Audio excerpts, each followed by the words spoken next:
Thank you so much, Kevin. I think we can all go home now. Appreciate that. I get to follow the award for the local football coach, and that really nice introduction. So thank you very much for having me. Thank you to Shelley and Stephen for the invitation. I am very happy to be with all of you tonight. I feel like that my portion here to explain who I am and how I got here was just taken, and I don't think anybody will complain about that. I realize that I am the last thing between you and March Madness tonight, so I will try not to take up too much of your time. But I do want to use the opportunity to kind of help paint the picture of the trucking industry, and I do think a lot of times that perhaps I always relate us to like electricity. You go to the store and you presume that whatever it is that you're looking for is there, you flip the switch and you presume that the lights are going to come on, and everyone kind of takes those things for granted until they don't happen. And so I kind of want to paint a little bit of a picture about what all goes into that, how much that means to the economy of this state, this nation, and even to your community as you talk about all of the economic development that has been going on and that you are looking to continue to explore and expand. Certainly trucking and transportation is going to be part of that. So I literally am going to skip all of the credentials about why the association is important and how we got to where we are, and go straight to where the industry is in Arkansas.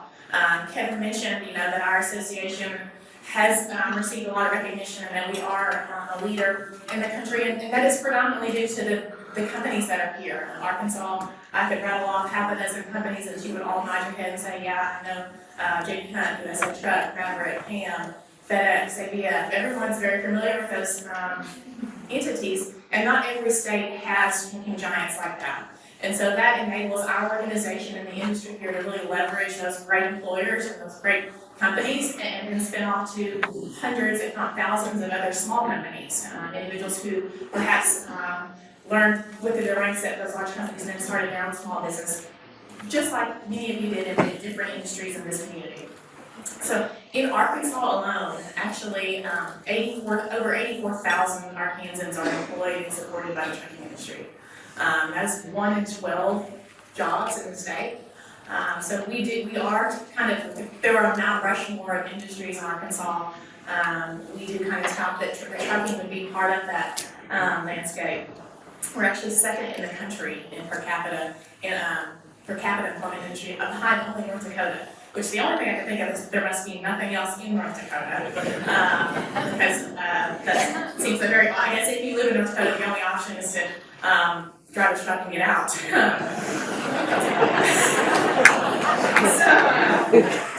with that type of employment and on all the companies that I mentioned, there are actually over 4,000 trucking companies in the state. And an industry of that scale obviously contributes significantly to the tax base. And I'm going to focus specifically really just on the taxes that are specific to transportation. Obviously, our industry pays all the business taxes just like all of you. But Arkansas' trucking industry actually paid $436 million in 2016 just in road and highway user fees, which is 47% of the tab paid by all Arkansans.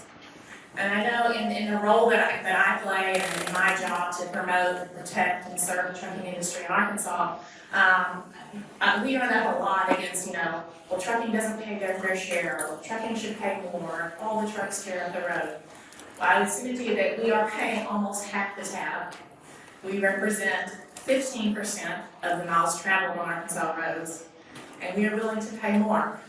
And so I want you to kind of just, I guess, take that in the landscape as your community prepares to see all the truck traffic that may come from the plant that is supposed to come to town in 12, 18 months. The industry is really the economic driver. It is how goods get to market. It's how raw materials turn into finished products. It's how you manage your inventory. It's how you receive your retail goods. And so I just kind of want to paint that corporate citizen side and help you understand that we want to maintain your roads. We want to make sure that our equipment is operating safely. And then the last element, I guess, is just the essentiality of the industry. 87% of communities in Arkansas rely exclusively on road transportation to receive and send out whatever goods it is that they produce. So while transload facilities are fantastic, rail is great. Trucking is actually the #1 customer of rail. All of the ways that the modes are working together these days actually is a one-stop shop. In most cases, if you were to contact whoever your logistics provider was, they're going to figure out the best way to get your product. It may be on a truck, it may be using rail, it may be on river. But the reality is that none of us are going down to the port to pick up our furniture or our suit at Sears. All of us as consumers, we want what we want, where we want it, when we want it. And the way that this our society and our culture has deemed to make that happen is utilizing the trucking industry. So now we've kind of gotten big bad trucking out of the way, and I hope that you don't think that it's big and bad, but if you do, I think that come talk to me. Yeah. But it's just I don't want you to think that. So this is the way that I think about it. When I'm driving down the road and I think the car it's not going fast enough, it's in my way. I have small children, and I said, what do you think's in that truck? Inevitably, they could care less most of the time. But we saw a Toys R Us truck. And whenever they made the connection between what it is that they want being in that truck and where they wanted to get it, it was kind of a light bulb moment for them. And so I hope that that you will relate all of the moving commerce to what you want to receive, where you want to receive it. Kind of the two biggest issues, to translate kind of to the two biggest issues that our industry is facing right now, both in Arkansas and across the nation. It actually aligns probably with a lot of what we talked about tonight and a lot of what your industries are probably facing. And that's workforce and infrastructure. Workforce, like so many industries, our industry's actually been short drivers as long as I've been in the industry. So when I started 15 years ago, we were talking about truck driver shortages. And today, we're still talking about truck driver shortages. Unfortunately, that number just continues to grow. But today, it's not just truck drivers, it's technicians, it's safety personnel, it's dispatchers. We have a massive shortage across the spectrum, and in particular in technicians as well. And so it is a complicated problem. We are not educating our young people about what their real opportunities are. And that's on us. And I know that you guys are dealing with those similar issues. Our industry has a lot of problems. We have a demographics problem. We have a gender and equity problem. We are in a competitive economy, so we're competing with manufacturing, construction, and all those other similar industries. We have an image perception problem. The lifestyle of being a truck driver is probably not as desirable as some of the other opportunities out there. And then there are regulatory barriers preventing trucking companies from hiring young people, or preventing hiring those without experience, and trying to bring them into the industry so that we can fill the gap as individuals retire or leave the industry. So a complicated problem like that has a complicated solution. We're doing our part to pay better, to create better jobs, to get more home time, to make the job more desirable, to improve the image. Our organization's doing a lot on that front to bring veterans into the industry. There is one issue that I just kind of want to touch on because I think it may be in the news in the near future, and that's currently that in order to engage in interstate commerce, which is what my members predominantly do, is drive trucks cross country, or at least regionally across state lines, it's illegal to do that under the age of 21. And that's actually federal law. Ironically, it's totally legal to drive from San Antonio to Texarkana, but not legal to drive from Texarkana to Texarkana. And that is something that as an industry, it doesn't make any sense. So as an industry, we're going to be pushing at the federal level to maybe reduce that barrier and see what we can do that would make more logical sense in some sort of graduated way. I don't want to scare anyone. I think, we're going to turn 18-year-olds loose with 80,000-pound trucks running across country, but surely there's a reasonable, rational, and safe way that we can bring those young people into the industry, and much the way that we've done with driver's license. We've not gone to a graduated driver, not turned I started driving at 15. But when I turned 16, there was no 6 months with someone in the car and 12 months with something else. And so we've kind of done that on the regular driver's license side. And so now our industry is looking at ways to do that on the commercial driver's side so that we have opportunities for young people to come into the industry. As a society, we've got to expand what we define as success. I think we've all done what we thought was the right thing in encouraging everyone to get an education and go to work. And I'm not saying that any of those things are wrong. All of those things are successful, but there are other things that are successful as well, like going to a 16-week training course or enrolling in an apprenticeship and coming out in 16 weeks or 52 weeks and making $40,000, $50,000, $60,000, $70,000 a year. And we have not done a good job of teaching the educators, the parents, and the kids about the opportunities that our industry has for people to come out and make $70,000, $80,000 a year being a professional diesel tech or truck driver. So our industry's ability to grow, and frankly the economy's ability to grow, is going to be hamstrung if we're not able to bend the curve on that front. And the last thing is infrastructure. And I know that's something that all of you are keenly tuned into and aware of. Lots of different groups recognize the benefit of investment in infrastructure. And several of them use their political capital to advocate for increased funding levels. We agree with their ideology and we welcome their voices to that debate. But my members don't build roads. We don't sell materials that build roads. We don't build or sell goods that we need to market. And we don't have a stake in the resurgence in rural communities. We actually send our employees out to live and work over the road. We make promises to our customers based on the capacity and efficiency and reliability of those roads. The roads of this state and this nation are actually our office space. And the quality, investment, or lack thereof impacts our safety and our livelihood.